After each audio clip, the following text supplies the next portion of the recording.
राधे राधे। जय हो कृष्ण कन्हैया लाल की जय हो।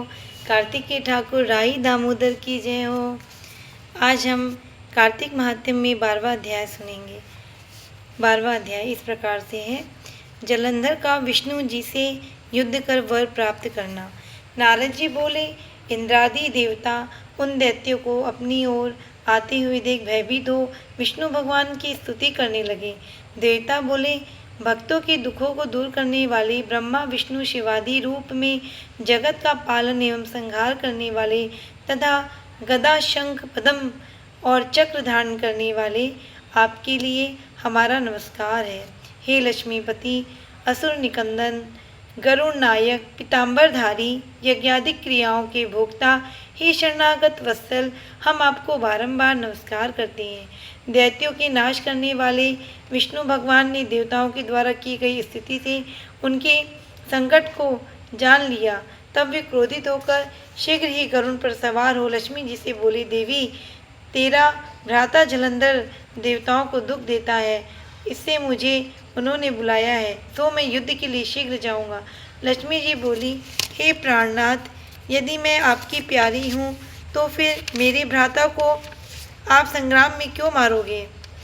श्री भगवान बोले, शिवजी के अंश से पैदा हुआ ब्रह्मा के वरदान और तेरी प्रीति से यह जलंधर हमारे मारने योग्य तो नहीं है। नारद जी बोले, यह कहकर गरुड़ पर बैठकर शंख चक्र गदा और पद्म को धारण करने वाले विष्णु जहाँ देवता स्तुति कर रहे थे वहाँ पहुँचे। उसके बाद अरुण के छोटे भ्राता गरुड़ के पंखों की वायु से दैत्य आकाश में मेघों की तरह भ्रमण करने लगे। जलंधर दैत्यों को वायु से पीड़ित देखकर आकाश में उछलकर विष्णु के पास पहुंच गया और तब विष्णु तथा जलंधर दैत्य का बड़ा भारी युद्ध हुआ। दैत्य ने बाणों से आकाश को भर दिया।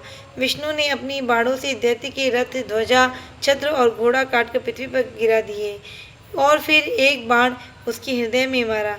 इसे संभल कर फिर उस दैत्य ने भी बहुत ही शीघ्र उछलकर गरुड़ के माथे पर गदा मारकर उसको पृथ्वी पर गिरा दिया। विष्णु ने हंसकर अपनी खड़ग से उसकी गर्दन काट दी।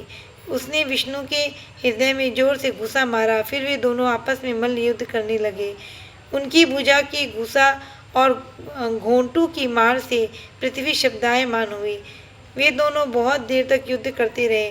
तब मेघ जैसी गंभीर वाणी में विष्णु भगवान बोले, मैं तेरे पराक्रम से प्रसन्न हो, तू वर मांग, नहीं देने योग्य वरदान भी मैं तुझको दूंगा। जलंधर बोला, हे विष्णु, आप मुझ पर प्रसन्न हैं तो मेरी बहन लक्ष्मी और अपने गढ़ों सहित मेरे घर में रहो।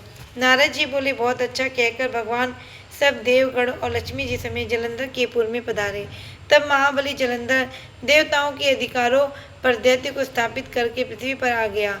वह देवता, गंधर्व और सिद्धों के बहुमूल्य रत्नों के समान उत्तम वस्तुओं को अपने अधिकार में कर तथा देव, गंधर्व, सिद्ध, नाग, रक्षक, मनुष्य सबको अपने पुर में बसा कर त्रिलोकी का राज्य करने लगा। इस प्रकार जलंधर देवताओं को अपने वश में करके पिता तुल्य धर्म से अपनी प्रजा का पालन कर धर्म राज्य करने लग गया।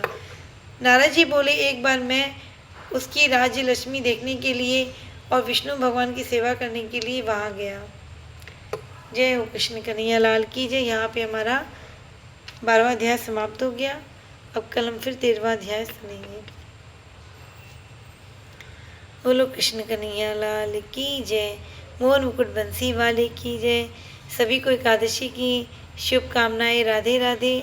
कल हमारी एकादशी है, कार्तिक मास के कृष्ण पक्ष की एकादशी, रमा एकादशी।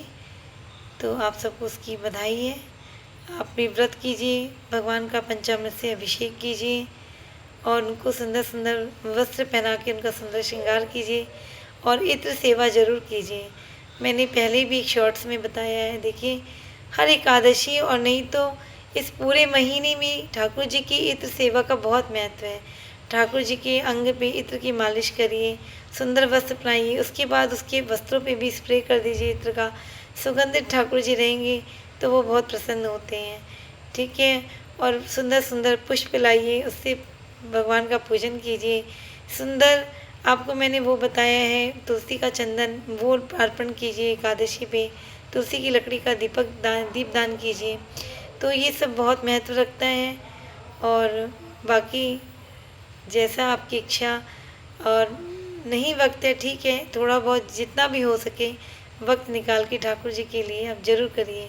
देखिए आपको खुद भी बहुत अच्छा लगेगा और ठाकुर जी भी आपसे बहुत प्रसन्न होंगे। राधे राधे।